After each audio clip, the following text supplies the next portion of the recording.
Good afternoon everyone. आज मैं आपके साथ बहुत ही इम्पोर्टेंट मुद्दे पर बात करने वाली हूँ। जैसा कि आपको यहाँ पर देख के ही पता चल रहा होगा, एचपी एलाइड की मुख्य परीक्षा होने वाली है, मीन्स का एग्जामिनेशन होने वाला है। और यहाँ पर आपको क्या करें क्या ना करें, मतलब कि मेंस के एग्जामिनेशन में कुछ ऐसी बेसिक मिस्टेक्स होती हैं। और मैं ये जो बातचीत करने वाली हूँ विशेष तौर पर हिंदी मीडियम के जो स्टूडेंट हैं, मैं उनके साथ ये बातचीत यहाँ पर करने वाली हूँ, क्योंकि मैंने खुद के एक्सपीरियंस में ये चीज़ देखी है। जितने भी बच्चे आते हैं जो विशेष तौर पर हिंदी माध्यम के स्टूडेंट हैं, उनकी कुछ कॉमन मिस्टेक्स हैं वो जो कर रहे हैं। ठीक है, तो अभी आपका 21 फरवरी आज है, 7 मार्च से आपका मेंस का एग्जामिनेशन अलाइड का शुरू होने वाला है। राइट, तो अभी भी हमारे पास थोड़ा वक्त है कि अगर हमें कुछ उन मिस्टेक्स के बारे में पता चल जाए कि हमें ये नहीं करना है और कौन सी चीज़ ऐसी है जो हमें अपने आंसर्स में ऐड करनी है, तो वो हमारे लिए स्कोरिंग होगा और हमें मेरिट लिस्ट में लाने के लिए हमारे लिए वो बहुत फ्रूटफुल रहेगा। राइट, तो देखो मैंने एक चीज़ देखी है, कुछ बेसिक चीज़ें ऐसी हैं जो बच्चे यहाँ पर करते हैं। वो क्या है? सबसे पहली चीज तो मैं ये बताऊंगी कि जब बात हिंदी मीडियम के आंसर राइटिंग की होती है ना, आंसर राइटिंग की जब बात बेसिकली यहाँ पर होती है हिंदी मीडियम के स्टूडेंट्स के साथ, सो देखो होता क्या है। कुछ चीजें तो ऐसी हैं, मैं कहूंगी वर्तनी। सबसे पहली चीज जो मैंने कॉमन देखी, बच्चे जो गलती कर रहे हैं कि जब वो हिंदी में आंसर लिख रहे हैं, जैसे आप इंग्लिश में आंसर लिखते हो तो आपकी स्पेलिंग मिस्टेक होती है। राइट, और देखो जब आप मेंस लिख रहे हो ना, तो ये जो मिस्टेक है ना आपसे, ये एक्सेप्टेड नहीं है। ये मिस्टेक की आपसे उम्मीद नहीं की जाती कि आप स्पेलिंग मिस्टेक करें, चाहे इंग्लिश में करें या फिर जब हिंदी में लिख रहे हैं तो वहां पर वर्तनी। जैसे मैंने बहुत छोटे छोटे शब्द देखे, मान लो एक वर्ड है न्यायालय, राइट, ये शब्द है। अब आप पॉलिटी का आंसर लिख रहे हो और बार बार आप इस शब्द को न्यायालय लिख रहे हो। राइट, अब बार बार आप ये लिख रहे हैं, तो ये जो शब्द है ना, ये गलत है।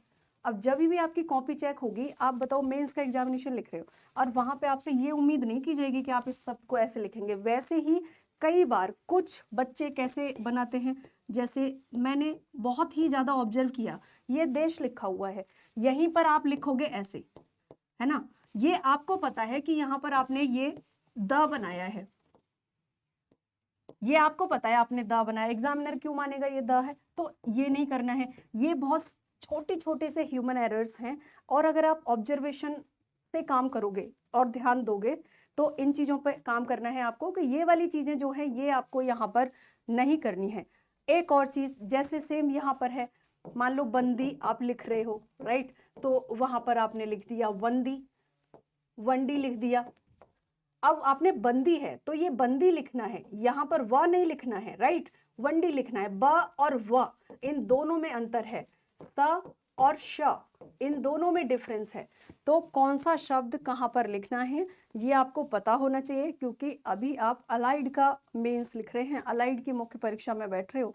तो ये बहुत छोटी छोटी सी मिस्टेक्स हैं जो आपको नहीं करनी है अपना आंसर लिखने के दौरान। और मैं आपको एक बात बताऊं, ऐसा नहीं है कि हिंदी मीडियम के बच्चे पढ़ते नहीं हैं, वो पढ़ने में स्मार्ट नहीं होते हैं, या फिर उनकी स्ट्रेटजी अच्छी नहीं होती है। सब कुछ अच्छा होता है। जब आप प्रीलिम्स निकाल रहे हो तो इसका मतलब आप मेहनत तो कर रहे हो, आप स्मार्ट तो हो पढ़ने में, अगर आप मेंस लिख रहे हो या आप इंटरव्यू में पहुंच रहे हो तो। लेकिन हमारे मार्क्स हमेशा ऐसा क्यों होता है कि मेंस में कम रह जाते हैं? यही कुछ बेसिक प्रॉब्लम्स होती हैं, यही कुछ बेसिक गलतियां हमसे हो जाती हैं यहाँ पर, कि हमारी वर्तनी सही नहीं होती है। ठीक है, तो ये चीज आपको यहाँ पर ध्यान देना है। ऐसे ही मान लो प्रतिषेध, एक शब्द है प्रतिषेध, अब आपने इसको प्रतिषेध लिख दिया तो ये गलत हो जाएगा। ठीक है, ये गलत हो जाएगा। ये कुछ चीजें ऐसी हैं जो आपको अपने मेंस का आंसर लिखते समय ध्यान देनी है। एंड कुछ और चीजें यहां पर मैं आपको बताऊंगी जो यहां बच्चे करते हैं। वो क्या है? सबसे एक कॉमन चीज होती है कि आप आंसर जब लिख रहे हैं अपना, तो इस दौरान आपको अपनी बोलचाल की भाषा का प्रयोग नहीं करना है। राइट, बोलचाल की भाषा का प्रयोग नहीं करना है। और मैंने ये जितने भी हमारे यहाँ पर एवोल्यूशन हुआ है, कॉपीज चेक की है, मैंने हमेशा बताया हर बच्चे को कि बोलचाल की भाषा का प्रयोग आपको नहीं करना है। राइट, ये नहीं करना है आपको। जैसे कि अगर मैं उदाहरण के तौर पर समझूं, मैंने बहुत ही ऑब्जर्व किया इस चीज को कि जैसे मान लो कहीं पर भारत और चाइना की बात हो रही है ना, कहीं पर भारत चाइना डिस्प्यूट की बात हो रही है, इंडो चाइना डिस्प्यूट की बात हो रही है, तो आप मान लो जब हम अपने नॉर्थ ईस्ट इंडिया की बात करते हैं, राइट, हम जब बात करते हैं अरुणाचल प्रदेश की, सिक्किम की बात करते हैं, तो कई बार कुछ आंसर, मान लो क्वेश्चन जैसे भी फ्रेम किया गया, मान लो एक सेंटेंस है और मैंने ना ये कई सारे बच्चों की कॉपी में पढ़ा कि वो बोलचाल की भाषा का ना कॉपी में यूज कर रहे हैं, वो आपको नहीं करना है। जैसे कि चीन भारत के उत्तर पूर्वी राज्यों जैसे कि अरुणाचल प्रदेश और सिक्किम पर अपना हक जताता है, तो ये आपकी बोलचाल की भाषा है, ये आंसर लिखते वक्त आप ऐसी भाषा का इस्तेमाल नहीं कर सकते।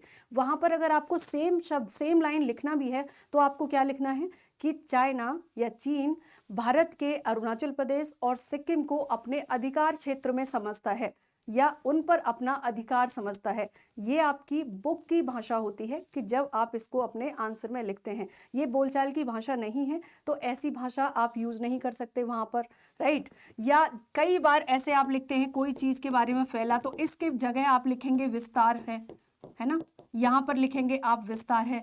दूसरी चीज, स्टोरी नहीं बनानी है। कई बार ऐसा मैंने देखा कि आप आंसर, आपने क्वेश्चन पढ़ा, आपने आंसर लिखना शुरू किया और मुश्किल से उसमें 3 या 4 लाइन काम की थी कॉपी में, जो आंसर आपसे क्वेश्चन पूछा जा रहा था उस क्वेश्चन से संबंधित मुश्किल से 3 लाइन ऐसी थी जो काम की थी, बाकी सब उसके आसपास की कहानी बनाई हुई थी। तो वो तो बिल्कुल भी नहीं करना है, यहीं पर मार्क्स कटते हैं और यहीं पर हिंदी माध्यम के जो बच्चे हैं वो बाहर हो जाते हैं मेरिट लिस्ट से। ये नहीं करना है, कॉन्सेप्ट क्लियर करना है। आंसर भले ही बड़ा ना हो, आंसर बड़ा ना हो, लेकिन आप जो भी वहां पर कंटेंट लिख रहे हो उसकी क्वालिटी अच्छी होना चाहिए और वो रिलेटेबल होना चाहिए। जो सवाल आपसे पूछा गया है, जो क्वेश्चन में आपसे पूछा गया है, वो चीज आपको पता होना चाहिए, राइट। तो ये चीज आपको यहाँ पर है, यानी कि कहानी नहीं बनानी है, बिल्कुल सटीक कंटेंट आपको यहाँ पर लिखना है, राइट, सटीक सामग्री आपको यहाँ पर लिखनी है। दूसरी चीज, उत्तर बड़ा ना हो, राइट, उत्तर बड़ा ना लिखें। शब्द सीमा का भी ध्यान रखना है आपको, यहां पर आपको शब्द सीमा का ध्यान रखना है, ये एक बड़ी चीज होती है। एंड नेक्स्ट आप देखेंगे इसके बाद शब्द सीमा का ध्यान रखना है। दूसरी चीज आपको क्या देनी है, जितने भी एस्पेक्ट्स आपके पूछे गए हैं आप कोशिश करें कि सभी एस्पेक्ट्स को वहां पर कवर करें। प्लस अगर आप आंकड़े उसमें डाल रहे हैं, डेटा का आप लिख रहे हैं, मान लो किसी क्वेश्चन में आपने कोई डेटा लिखा, कोई भी डेटा आप अगर लिख रहे हैं यहाँ पर या आंकड़े आप लिख रहे हैं, ठीक है, तो इनका स्रोत जरूर लिखें, स्रोत अवश्य लिखें। इससे क्या होगा, एग्जामिनर को लगता है कि भाई बच्चे ने पढ़ा है, उसको पता है। क्योंकि देखो कॉपी चेक करने वाले जो होते हैं ना वो बेवकूफ नहीं होते हैं, तो ये बिल्कुल मत समझना कि आप जो लिख दोगे सही मान लिया जाएगा, है ना। एक्सपर्ट्स होते हैं, उनको जानकारी होती है, तो आप अपनी तरफ से कोशिश करो कि आपकी तरफ से कोई गलती ना हो, ठीक है। तो डेटा का स्रोत आप अवश्य लिखें यहाँ पर, जो कि कई बार हम नहीं लिखते हैं तो भी मेरिट लिस्ट में आप पीछे हो जाते हो और मार्क्स आपको उतने नहीं मिलते जितना कि उस बच्चे को मिलेंगे जिसने डेटा भी मेंशन किया और उसका स्रोत भी मेंशन किया है। तो ये वाली चीज आप लिखें। प्लस कोई भी स्टैटिक पोर्शन अगर आपका है, मान लो कोई भी स्टैटिक पोर्शन है और वहां पर कोई चीज आपको पूछी गई है और उसी से रिलेटेड कोई अगर करंट डेवलपमेंट हुआ है कुछ भी, सो उस चीज को भी आप दोनों को इनको कनेक्ट करके लिखना है, इनको दोनों को कनेक्ट करके आपको यहाँ पर लिखना है। इस तरीके से क्या होगा कि आपका जो answer, and one more thing, इसके बाद निष्कर्ष लिखना तो बिल्कुल भी नहीं भूलना है, निष्कर्ष जरूर लिखना है। और जब आप निष्कर्ष लिखते हो ना, तो निष्कर्ष कभी भी आपका नेगेटिव नहीं होना चाहिए। निष्कर्ष में जो आपका एटीट्यूड हो वो बिल्कुल बैलेंस दिखना चाहिए, है ना। मान लो आप, ऐसा नहीं कि आप क्रिटिसाइज कर रहे हो, और गवर्नमेंट को क्रिटिसाइज तो बिल्कुल नहीं करना है क्योंकि आप गवर्नमेंट जॉब में ही जा रहे हो, राइट। तो वो नहीं करना है, नेगेटिव अप्रोच नहीं लिखनी है आंसर लिखते समय।